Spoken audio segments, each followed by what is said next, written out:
नमस्कार दर्शक तथा श्रोताहरू, सफ्ट टकको नयाँ अङ्कमा यहाँहरूलाई स्वागत छ।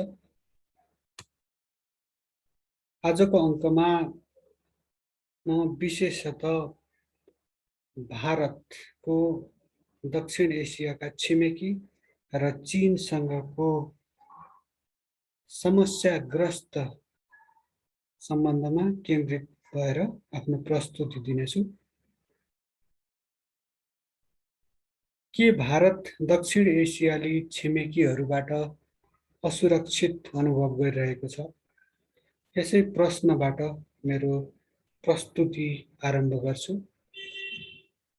बौद्धिक बहसका विभिन्न सामाजिक सञ्जालीय अखाडाहरूमा भारतीय र यस जम्बुद्वीप अर्थात् दक्षिण एसियाका विभिन्न मनुवाहरूसँग, बौद्धिक व्यक्तित्वहरूसँग विचार विमर्श गर्ने क्रममा यो प्रश्न मेरो मनमा पटक पटक उठ्ने गरेको छ। दक्षिण एसियाका कमै मात्र देशहरूसँग भारतको सुमधुर सम्बन्ध रहेको छ। मेरो बुझाइ यस्तो छ, सबैभन्दा निरापद सम्बन्ध,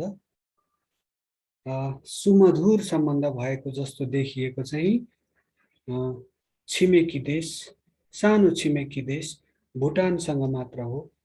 यस्तो किन भएको भने हुन सक्छ भने भारतको भुटानसँग विशेष प्रकारको सम्बन्ध छ। भुटानको परराष्ट्र मामिला नयाँ दिल्लीले हेर्ने गर्छ। हामीलाई थाहा छ, जगजाहेरै छ, भारत पाकिस्तान सम्बन्ध कस्तो छ। यसै गरी मालदिप्ससँग र बङ्गलादेशसँग पनि भारतको सम्बन्ध सुमधुर छैन।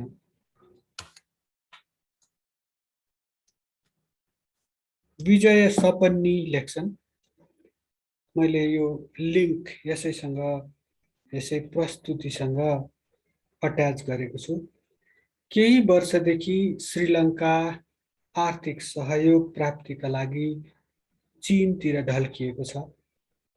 श्रीलङ्काले राष्ट्रिय आर्थिक विकासका लागि चीनलाई बढी भरपर्दो साझेदारको रूपमा हेरिरहेको छ। दुई देश चीन र श्रीलङ्का बीचको बढ्दो सम्बन्ध नयाँ दिल्लीका लागि सरोकारको विषय भएको छ।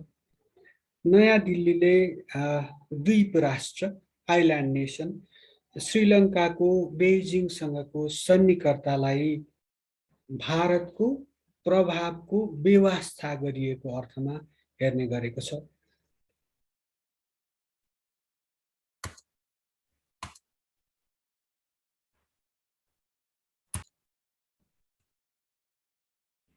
यसै गरी नेपालसँगको भारतको असमान सम्बन्धबारे त कति मात्रै बोल्नु र।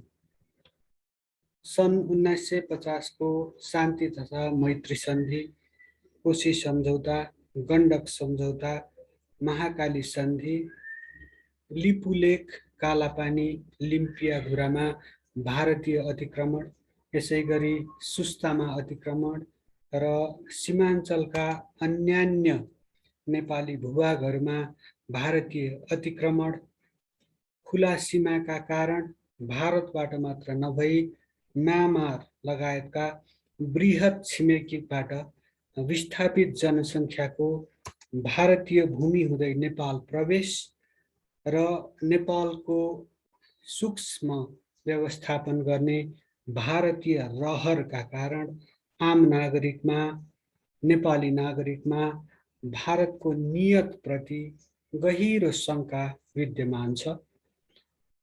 भारत र पश्चिमा देशहरूको नेपालमा संलग्नता बढ्दै जाँदा चीनको प्रभाव पनि क्रमशः बढ्दै गएको देखिन्छ। नेपालमा बेइजिङको बढ्दो प्रभावले नयाँ दिल्लीलाई पक्कै पनि थप चिन्तित बनाएको छ, हुनुपर्छ।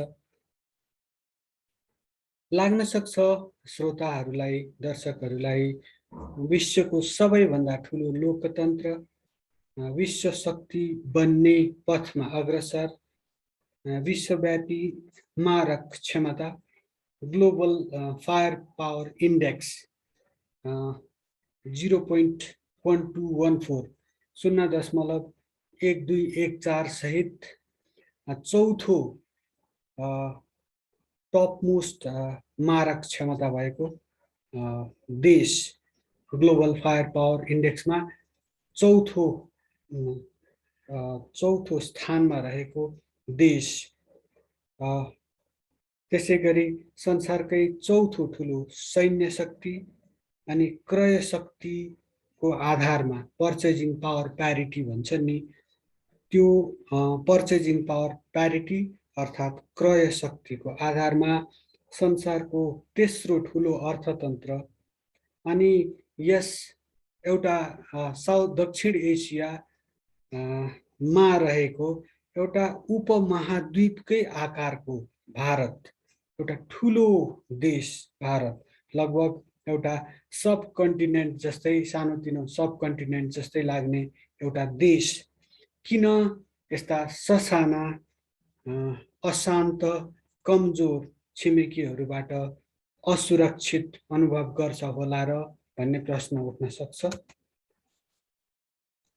यस्ता मैले अघि भन्ने गरेको यो अनलाइन अखाडामा हुने बहसहरूमा सहभागी हुने कतिपय भारतीय मित्रहरू गम्भीर अनि आक्रामक रूपमा प्रस्तुत हुने गर्छन्। त्यसो त उनीहरूले प्रशस्त अध्ययन अनुसन्धान गरेका पनि हुन्छन्।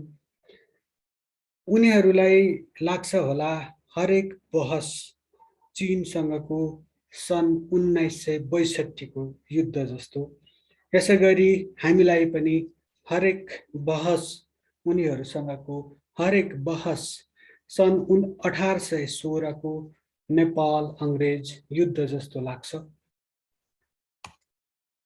हामी बीच नेपाल भारत फुटबल, भारत पाकिस्तान क्रिकेट जस्तै बडो रोमाञ्चक शैलीमा बौद्धिक खेल हुने गर्छ बेला बेलामा। तर यस्तो खेल सधैँ मैत्रीपूर्ण नै हुन्छ भन्ने कुनै सुनिश्चितता हुँदैन।